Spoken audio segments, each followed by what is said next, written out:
Hi YouTube, welcome to another edition of Horror Hands, and for this video I'm going to be talking about Terrifier 2. So this is a film that I wanted to review because I've had a lot of people ask me about this movie. People have commented on my videos and people have emailed me asking if I've seen it, asking what I think, and just generally recommending it as an epic gore fest of a horror film. So kind of by popular demand, I'll let you know what I think about this one. So just watched it now, a little late to the party, but I was waiting on this Blu-ray. I'm not sure if it's limited edition, but it's a really nice Blu-ray. I wanted to get this one. So yeah, just watched it, and on the whole, really enjoyed it. Had a lot of fun watching it. Lots of good things about it. A couple of things I wasn't sure about, and kind of just one issue, which I'll get into. But yeah, on the whole, awesome gory horror film. And on that note, I have to start with the gore. The gore in this movie is as good as it was hyped up to be. It's incredible, really well done, very kind of realistic, sort of visceral, bludgeony gore. So not a lot of kind of blood spraying or over the topness. A lot of sort of faces bashed in, knees bashed in, torsos and limbs pulled apart. Really kind of realistic, mean spirited, painful looking gore.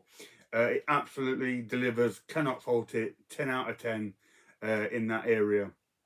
So if you're a gore hound and you're watching this for the blood and guts and gore, which I assume most people will be, you will not be disappointed in that aspect. Art the Clown is fantastic. He's really creepy, so creepy in this one, and I can see why he's becoming a horror icon. For me, he doesn't have nearly as much weight as like Jason or Freddy, but I've kind of grown up with them, and you know they're old favourites. But Art the Clown is certainly a frightening and creepy character in horror. It's great to see a kind of such a ferociously original character concept like Art come into the mix. The movie looks great, shot really well. The acting's pretty good, characters are great, all that kind of thing is fantastic. The bit that I wasn't too sure about, I don't know if I liked it or not, but the movie really kind of treads the line in places between reality and fantasy. At times it becomes really kind of like dreamlike, almost nightmarish in what's going on.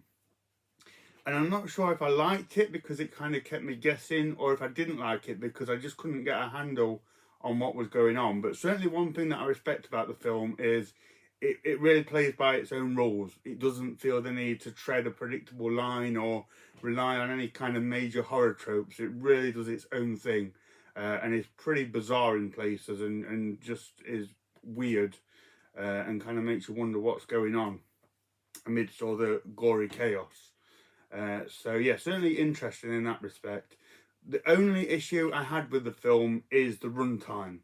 At nearly 2.5 hours long, it is too long for me. It's not boring. I wasn't clock watching. It's just really long. And I think one of the problems it has is there's a lot in between the gore set pieces. So it kind of sort of diluted the film a little bit. So I think if they'd have just cut it down a bit, it could have been this absolutely incredible gore fest with just one crazy thing after another. Whether they felt the gore was so extreme they had to pace it out a little bit, I'm not sure. But I was thinking of something like another really gory film like Brain Dead or Dead Alive. And you know, that's about an hour and a half long. If you'd have made that 2.5 hours long with lots of talking, I don't know if it would be remembered now as the awesome gore fest that it is. Whereas they kind of just got to it and it was one kind of disgusting gory set piece after the next. That's kind of what I wanted from Terrifier 2. And I think if they'd have ran with that and just had Art doing his stuff, so cut out some of the talking and the family aspects and just had Art doing his thing, this would have just blown me away in terms of gory craziness. But you do have to wait quite a while to get to the next kind of death scene or the next gory kill. Again, didn't ruin the film. I just thought there was a bit too much going on for it, and it was already kind of weird. So at times there was quite a lot to sift through. But overall, really good film. I can't criticize it too much because I feel they really went out and did their own thing. Like I say, the gore is incredible. It's worth watching for the gore alone. It might even be too much for some people, for casual horror fans, which is understandable. But for gore fans, there is so much here to enjoy. So I can see why a lot of people are really liking this one. I can see why it's being heralded as one of the goriest movies ever made. I would agree with that. I would say it is. So yeah, fantastic gore, fantastic effects. Art the Clown is on form in this one.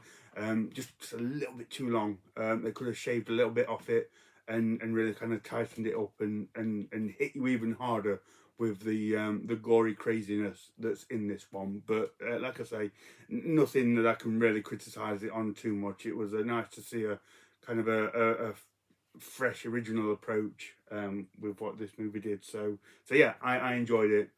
So thank you to everyone that's let me know about it and recommended it. Let me know what you think about Terrifier 2.